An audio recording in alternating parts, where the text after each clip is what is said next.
The Lion and the Woodcutter, a story of courage, kindness, and destiny far beyond the noise of cities and the comfort of villages. Stretching across endless golden grasslands, lay the wild beauty of the African plains near the legendary Serengeti.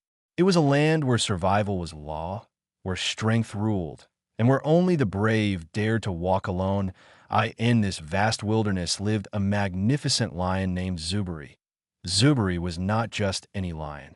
His mane shimmered like gold beneath the African sun, and his roar echoed across miles of open land. Animals trembled at the sound of it. He was the undisputed king of his territory, feared, respected, unstoppable. But even kings are not free from pain. At a humble man with a brave heart in a small village not far from the jungle lived a poor woodcutter named Daniel. He was neither strong nor powerful. His clothes were worn, his hands rough from years of labor, and his life was simple. Every morning before sunrise, Daniel would pick up his old axe and walk toward the forest. He cut wood, tied it into bundles, and carried it back to the village market to sell. The money he earned was barely enough to survive. Villagers often warned him, "Don't go too deep into the forest. There are lions. Wild animals show no mercy." Daniel would nod quietly. But hunger shows no mercy either. Each day, he walked deeper. The roar that changed everything one hot afternoon. While chopping wood near a rocky clearing, Daniel heard something unusual. It was a roar, but not a roar of dominance, not a roar of anger. It was a roar of pain. The sound sent chills down his spine. His heart pounded loudly in his chest. Every instinct told him to run, but something else, something stronger, told him to stay. Slowly, cautiously, Daniel followed the sound. Behind a large rock formation, he saw him. Zubiri, the mighty lion, lay on the ground, lifting one massive paw. Blood stained the fur around it. A thick, sharp thorn had pierced deep into his flesh. The lion tried to stand but winced in agony. Daniel froze. One wrong move, and he would be dead. Zubiri looked up. Their eyes met. Time stopped. Daniel saw something he never expected in the eyes of a predator: suffering. The decision Daniel's mind screamed. Run, but his heart whispered. Helped he slowly place his axe on the ground. "I don't want to hurt you," he said softly, though his voice trembled. The lion growled weakly, but did not attack. Daniel stepped closer. Every step felt like a step toward death. He knelt carefully beside the lion, his hands shaking. The thorn was thick and deeply embedded. Removing it would cause pain. "Stay still," Daniel whispered. With one strong pull, he yanked the thorn out. Zubiri roared, a thunderous roar that echoed across the plains. Daniel fell backward in fear, but the lion did not strike. Instead, he tested his paw.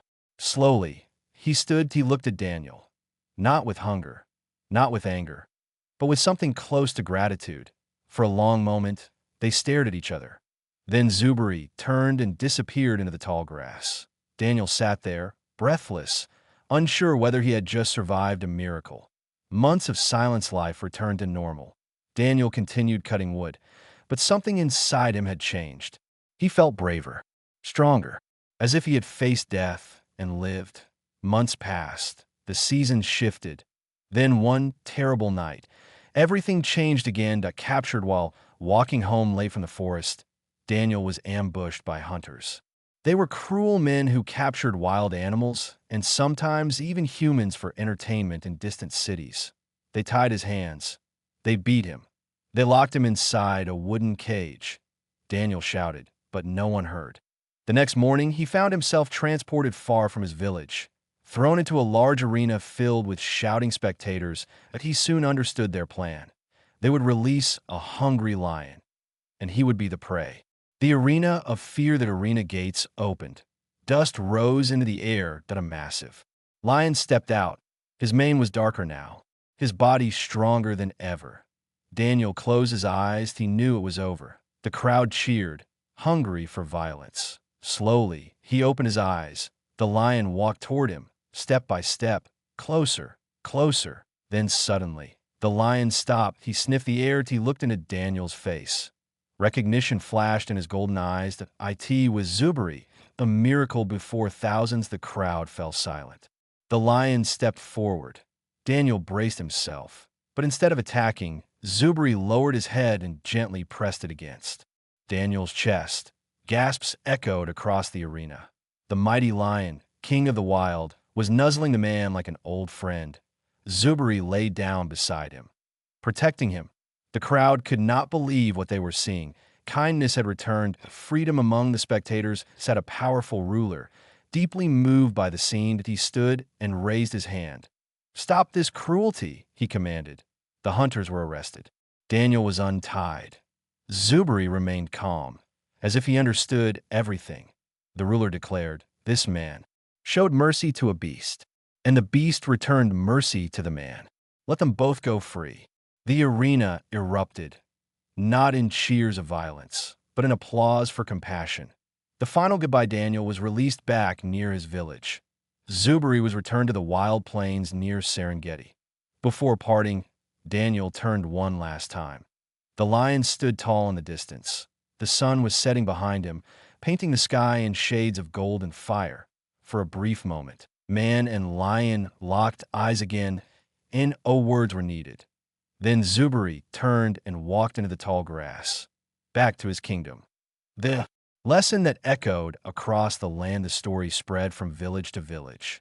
People spoke of the woodcutter who helped a lion, of the lion who remembered kindness, that of courage stronger than fear, of compassion stronger than power. And generations learned a truth that many forget. Strength is not measured by how much you can destroy. True strength is measured by how much mercy you can show.